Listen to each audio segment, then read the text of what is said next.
Alright, so this video is to explain how to implement the SAP data type for the WordNet assignment. Okay, so basically we need to implement the immutable data type SAP with the following API. It has the constructor SAP. It takes in the parameter digraph, directed graph. And next, it has the length and the ancestor function, and both takes in the same parameter, the single vertex v and w. And next, we have similar function over here. It is the same function name, but takes in the different parameters. So the iterable way, we can view them or consider them as the set or list. So we just takes in a list of vertex, and yeah, we compute from there. Also, it provides the main function as the testing part. Okay, so the major part for the SAP is try to compute the shortest path between the two vertex or two set of vertex. Also get the ancestor. Let's just look at the graph demo in the homework page. So SAP is short for shortest ancestral path. Okay, so let's use the example over here. Now we have the blue node 3, we have the red node 10, and we want to know the common ancestor. And also, with this ancestor, it should be the shortest path. So there are a couple of candidates over there. We can consider 0 as one of the ancestor, since uh, we can since node 3 can reach this node 0, node 10 can also reach node 0. Okay, so this one of the ancestors, and one the black node also is the result of the ancestor. But here, really, the real result should just be 1, because the 1 has the shortest path. We compute the distance between the ancestor to the first vertex. Node 3 is 1, and distance between node 1 and 10 is 3. So it's 4 is smaller than 2 plus 4, 6. So yeah, we want to get the shortest one. And this is the good example. So when you implement the API SAP data type, I strongly recommend, and at least is how I did for the graph problem, just to put this graph in my mind. So when I try to code, I'm always think this graph, what's the corner case, how would I make it happen, make it come true, compute the result. It's always good to have some example. And for the graph problem is even like we want a real like graph in our mind instead of thinking some abstract problem or the terminology. We should do some concrete example. Okay, and so yeah, we can compute the length, we can compute the ancestor, and the next we need to think what kind of method or algorithm we should use. Maybe learn from the class. Since it's in the graph, probably we need the search method or the search algorithm. And since we want to know the distance between the node, distance between 3 and 1, 10 and 1. So BFS is the solution for this problem. At least is how I get the full points for this problem. I used the BFS Bradford search to solve this problem. So if you are unfamiliar with the BFS, basically for this problem it gives you two information or two states. One of them is the distance between the vertex. So for example, after we try the BFS, we start from the source, and 3 is our source, and we can compute the distance to array. So with the distance to array, we can know the distance between 3 and any other vertex in the graph. And same things for the node 10. Once we run the BFS start from the node 10, we can also get another distance to array, and we can definitely know the distance between node 10 and the other vertex. Okay, that's the first important information we get after running the BFS. Okay, the next one is the marked array. So as you probably know, the marked array is a Boolean array, and Boolean auxiliary, it shows you the information of the two vertex. So I mean, the word this to be specific is like reachable or not. So we use true and false to mark it. So let's use 3 as the example. So if I have marked and the index is 0, that means the if we mark or if we can reach from the source to the index 0, which is node 0, and it's reachable, so in the mark it should be true. Okay, let's check second or 2.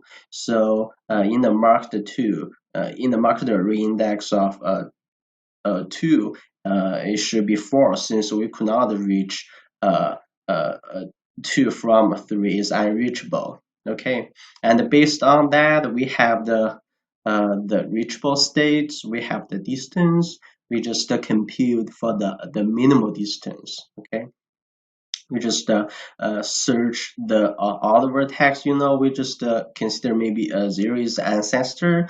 So far, if 0 is the ancestor of the two vertex, it should satisfy two conditions. One is both node 3 and 10 should be able to reach this node. Okay, 0 works. And next, we should compute the distance, and the distance should be the minimal.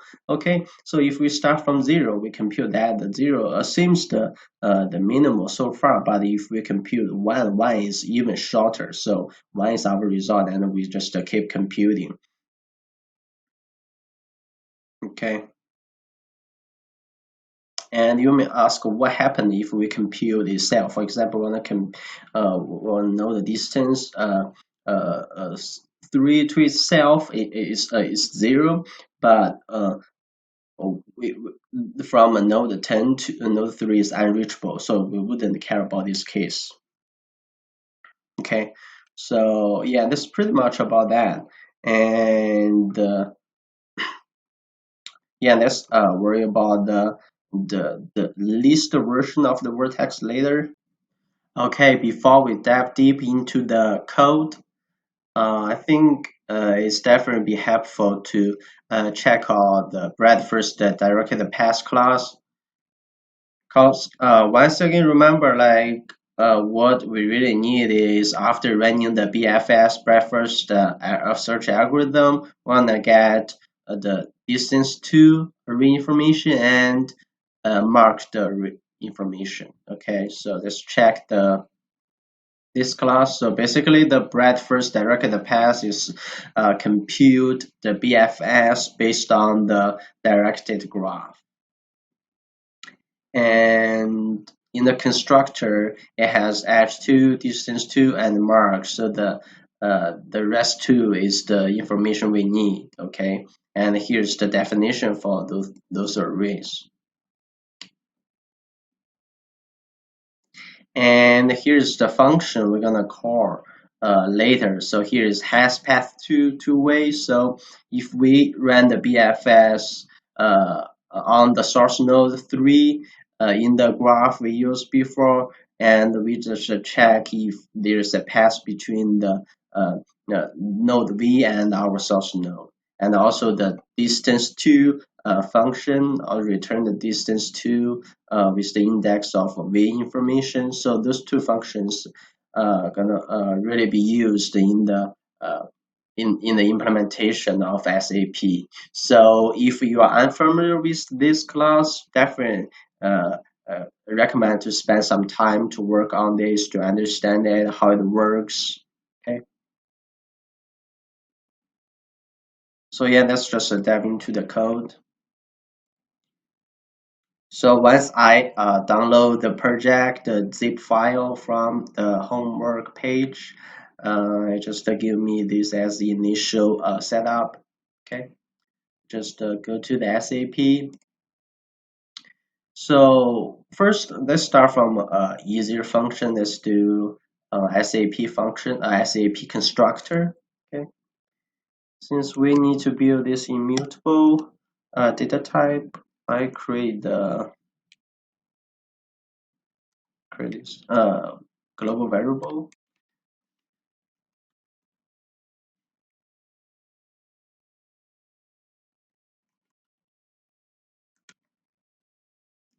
Okay, and then there is the second way to initialize the graph. That is this way.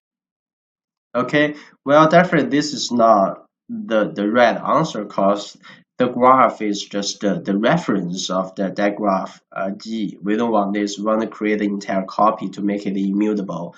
So the disadvantage of this for this problem is once the parameter G is modified outside, the graph in our SAP class will also be changed. Since we want the immutable, we don't want to change. And we want to compute the shortest path. We want to compute the ancestor, so we need the length. Also, we need ancestor.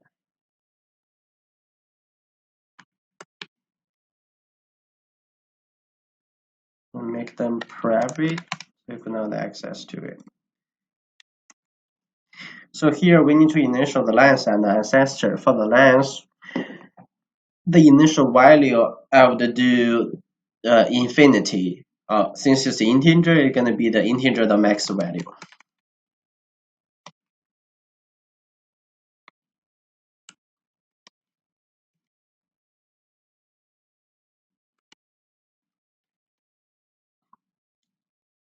I make ancestor as -1 since in the initial diagraph it has the node of the vertex is greater or equal to 0, so I make it a -1. Means we haven't checked yet. There's no ancestor. Okay, and now we are really in the hard part. Compute the length and the ancestor. Okay, once again, we need BreadFirstDIrectedPath. Let's call it BFS1. Okay, yes. And the constructor takes in two parameters. One is the digraph, another is the source vertex B.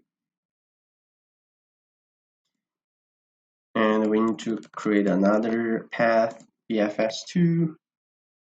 And W is the source vertex. Okay.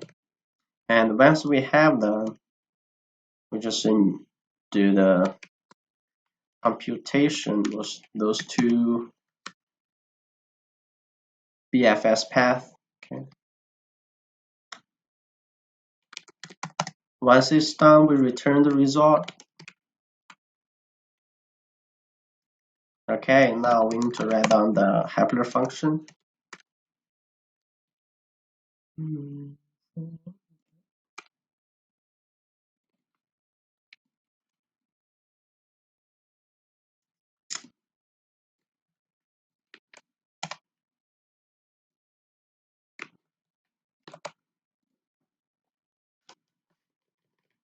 And return nothing. Okay, so now here in the shortest function is the real computation, or the real computation happens over here. So as I mentioned before, we just check each vertex.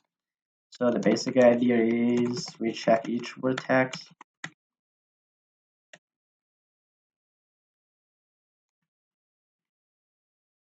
So basically, idea we just check if this vertex is the shortest ancestor or not. We just check that.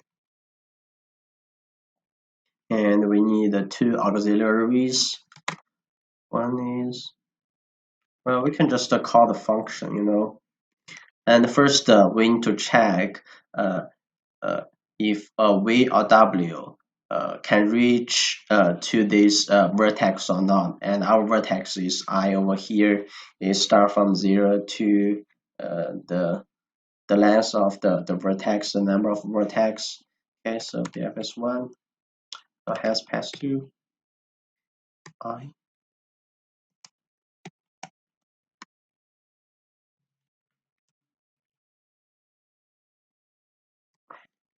Okay, so if V and W are able to reach vertex I, okay, that's good, and we compute the distance.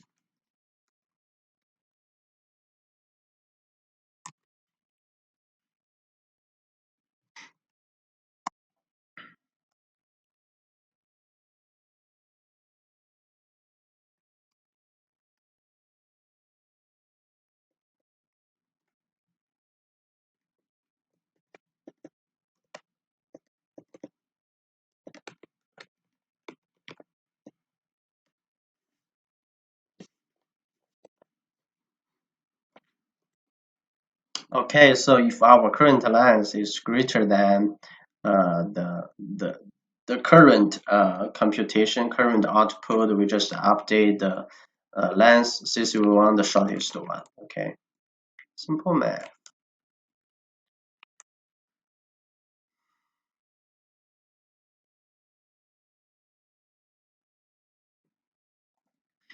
And if this is the shorter, we're gonna update our ancestor at the same time.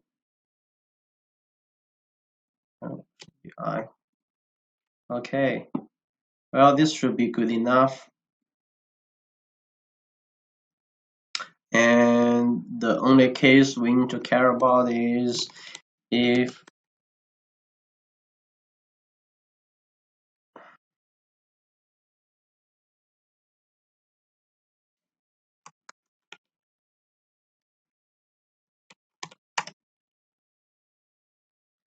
if the length is like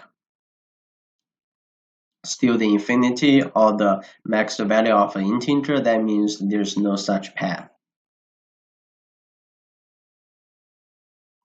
Okay, so here is how we compute the shortest length. Also, we get the ancestor from this function. Well, not a lot of codes over here, but the ideas is important. Basically, we run the BFS on the vertex V and the vertex W. After that, we have the really helpful information. One is the has passed to, another is distance to, and we iterate through all the vertex, check if they are the ancestor we want, check if it's the shortest ancestor we want, and we return the result. Okay, so yeah, so here's the idea. If we get a length, we can also get an ancestor. So we should really do the similar things for it. Okay, and we just return the ancestor, right? So exactly the same code. Not really, just check the some case. They are different, but otherwise they're all the same. Awesome. So yeah, that's pretty much about the length and the ancestor based on the two single vertex. Okay, let's just run it really quick. Let me fix the clock. We just skip those two for now. Worry about later. We just ran the test function based on what we have so far, what we implement so far. So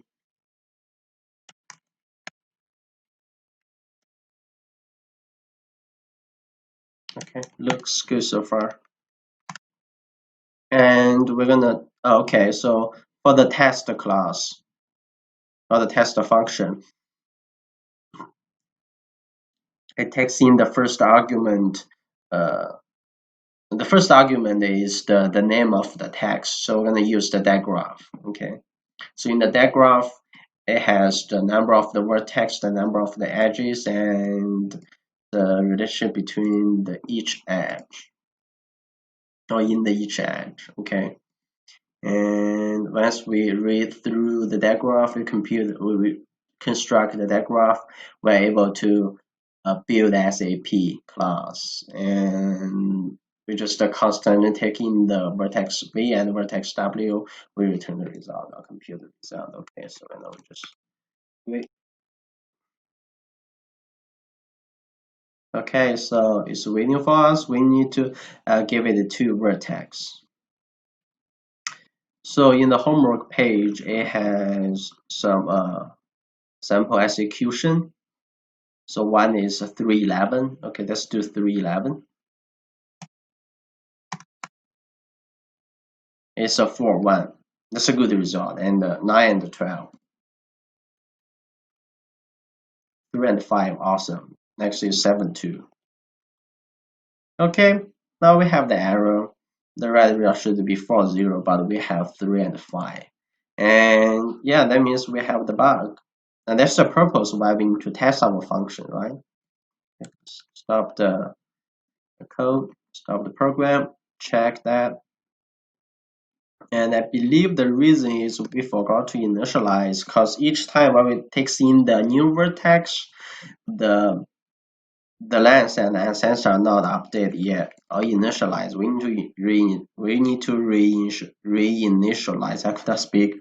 Reinitialize the shortest length and ancestor as it's a new one. Okay, I believe this would work this time. Make it larger. Okay, let's take 311. All good for 1, 9 and 12. Okay, 3-5. Let's see how's it going with the next one. Okay, 4-0. We get the right result. And next we're gonna take 1-6, and the result is -1 and -1. Okay, that means there's no such path. So perfect. You can make more execution or more test. So I would suggest draw the graph based on the digraph one and give it a test, know the result, try it. Okay, so stop the game, go back to the problem. So we need to do the more implementation on the length and the ancestor. So to be honest, actually still like nothing changed from over there. We can just copy it over here and get the result. The reason why we can do this is, so yeah, let me just try. So basically we can just still do the same things over here. Okay, we can still do this. It will give us the right result. And see that in the last class it takes in the vertex v, the single vertex, but now it also takes the iterable, the list of v. The reason is because the BreadFirstDirectedPaths path did everything for me. It can compute the single vertex. It can also compute the multiple vertex. Okay, so yeah, let's just go back to the assignment page. Look into the example again, and we check the BreadFirstDirectedPaths. See what we have by using the BFS directed path. Okay, so now once we want to compute the shortest ancestor path between the two lists of vertex, well, the easy idea or the intuitive ideas come up to my mind is, maybe we should take advantage of the single vertex version. Like we should use the single vertex. We compute. So here it has the list A and the list B. We just create a pair. We use a 13 and 6. We use a 13 and 16. We randomly calling the function again. Well, this I believe it will works, but it's not efficient, because if we're doing this way, the time complexity will be v times w times the time of BFS, the breadth first search. Okay, but we have the better solution, right? We can just run the BFS, because here we don't need to care about which pair we are using, which pair to compute the shortest ancestor, and the length. We only carried what is the ancestor based on those two lists and what is shortest length based on those two sets. We only need to compute them. So here it has an example. We have blue node 13, 23, 24 is the first set. And the second is the red one 16, 17, 6. Okay, and the result is pretty obvious, is on the black node 3, and yeah, the path is 1, 2, and it's 4 totally the length, and 3 is the ancestor. Okay, and yeah, so this is just how we get the result. In the real world, maybe it's not really obvious. While the 6 is not really connected to the node 3, why we consider the node 3 as the ancestor of this? Well, we are doing it in general. That's how the problem is defined. So it's slightly twist from what we usually view, what we usually see the problem. Okay. Even 3 is not the parent of node 17, 6, 23, 24, but 3 is still the ancestor of those two sets. Okay, those two sets. That's just how the problem defined. Probably take a little bit more time to read the definition of the problem. That will solve the problem. Okay, and as I mentioned before, we can also compute this on within the time of the BFS. Okay, so this class is great for us to solve the SAP data type. Okay, so here we have a constructor takes in the digraph and a single vertex source. Okay, and in the second constructor, that's the magic over here. It takes the digraph G, also the iterable source. So while we compute the source, so that's great. That's really what we want, and that's the reason why I just copy the code over here. And yeah, why not we just copy this one over here? You know. Okay, and well, looks good so far. Oh, by the way, I haven't covered the corner case so far, so yeah, I wouldn't worry about it so far. We just need to do the core part, the key part of this data type, and we'll do it later. Okay. So still we need the test function. Just okay. Awesome. Now we still takes in the text name. Okay. After that, we construct the SAP. And we want to take any parameter. We want to implement it by ourselves.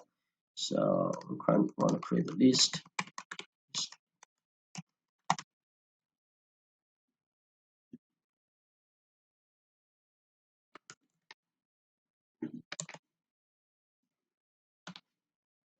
Okay, brilliant. Now I want to put some vertex in the V and also in the W. So why not we just keep using the sample execution over here. So I'm gonna put 3 in the V, 9 in the V, 11 in the W, 12 in the W.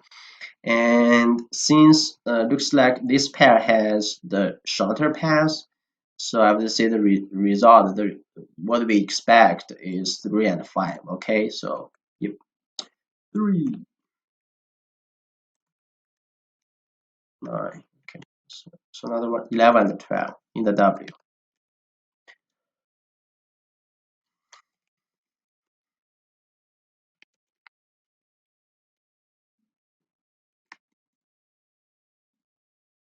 Open the terminal, run the code, compile first, and okay, 3 and 5, perfect. So yeah, we get it correct, and probably you need to do more tests on the implementation. Okay, so yeah, this should be good enough. We just yeah, why don't we just analyze the time complexity on this function. since they are the same, if we can do one, we can do all of them. Okay, so the time for the BFS is v plus e over here, and whereas we compute what's the time for the shortest. Shortest is v, the number of the vertex. So basically the time complexity will be the v plus e. So yeah.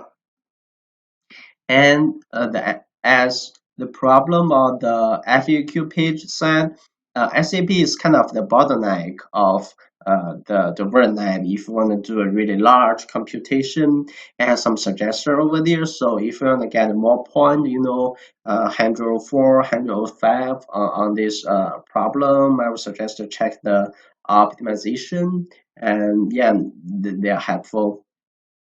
But with this setup, configuration, or this implementation, we should be able to get 100 points. All right, so that's it for the SAP. Happy coding.